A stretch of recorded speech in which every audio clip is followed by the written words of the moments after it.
Last time, through the narrative of His Word, God told us the details of how He had completed the creation of the image-bearing race that He had planned.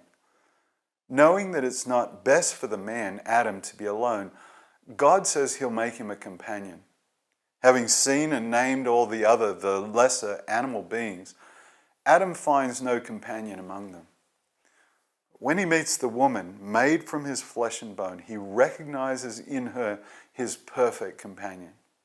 This, the first in archetypal marriages, pure and perfect as God intended. Before continuing with the narrative, we need to fill in some background, which would have been familiar to the original Hebrew audience at the time of these early parts of God's story being recorded. A tragic, a calamitous event, a series of events, in fact, a chain of terrible choices that would have enormous significance for the lives of Adam and Eve and for all of creation and the future of the human race. You'll remember that before we jumped into the narrative, God's story, as recorded in the Bible, we noted that He'd created a huge number of servant beings, of messengers, angels, to undertake His purposes. As created beings, they were, of course, inferior to God, but nonetheless had the necessary understanding and capabilities, real power and authority, to fulfill the tasks and responsibilities given to them. Lucifer, meaning morning star, the greatest among them, and like them created, of course, perfect by God, was a being of enormous authority and power. His position was preeminent among all created beings, the closest, in fact, to God's throne itself. But here's the astounding thing. Instead of continuing faithfully and gratefully to serve God, the one to whom Lucifer owed all his authority, wisdom, and capabilities in the first place, indeed his own existence, instead of thinking about that and obeying God, Lucifer rebelled. As part of his narrative, God would include a description of these events written by his prophet Ezekiel many centuries later. Ostensibly a funeral song for the king of Tyre, verses 12 to 19 of chapter 28 say these things. They're also a tragic account of Lucifer as he was and as he became. It describes him becoming entranced with his own exquisite beauty and corrupted by his own splendor, consumed with his lofty position, until he freely chose. Remember how God always gives free choice to personal beings He creates. He freely chose to rebel against God. Forgetting his created, contingent, dependent existence, he even aspired to equality and perhaps dominance over God as supreme ruler of all things.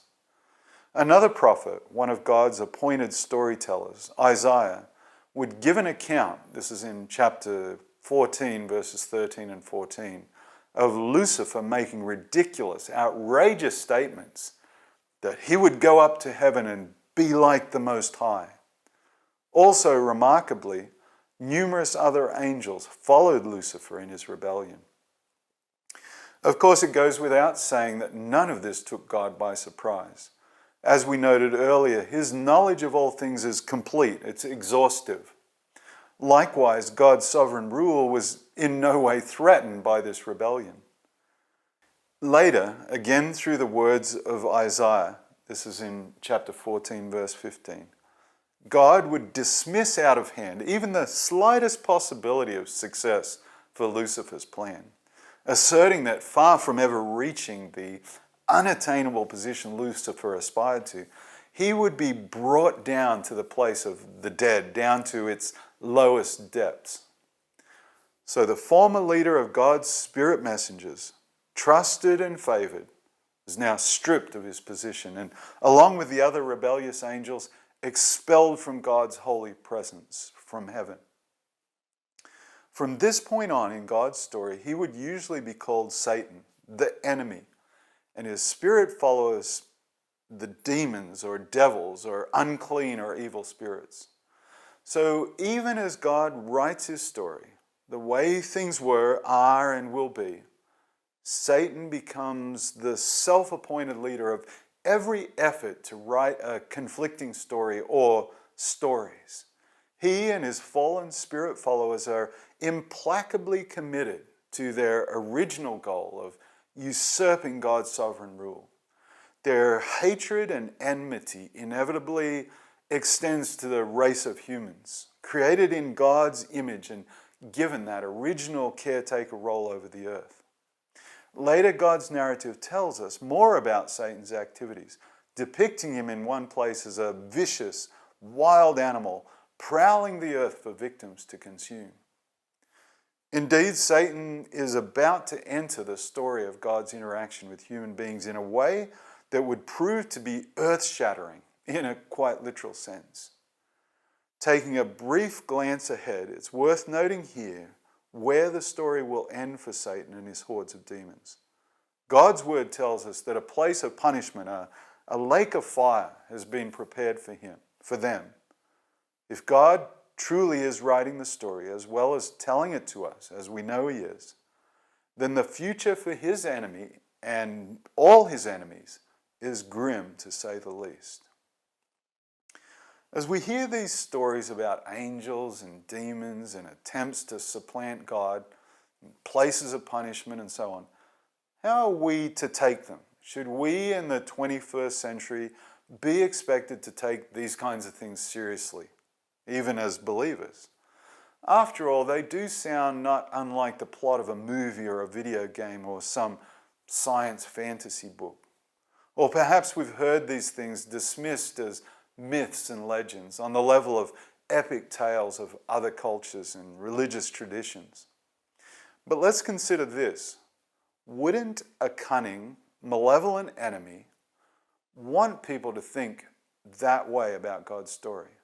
Wouldn't he want it dismissed as just one among many stories? Wouldn't he want people to feel clever and sophisticated so that they'd see it as just symbolic, a religious cautionary tale perhaps, but not to be believed as a true account of actual events? And wouldn't a clever adversary of God see to it that there were many other versions in all kinds of media so that God's true story would sound vaguely familiar, but just without the special effects and good cinematography? At the end of the day, like Lucifer, like Adam and Eve, on all different levels, each of us is faced with a choice of whether we'll put ourselves in the role of our own storytellers, whether we'll listen to others who want to do so, or if we'll simply and humbly be listeners to God's story.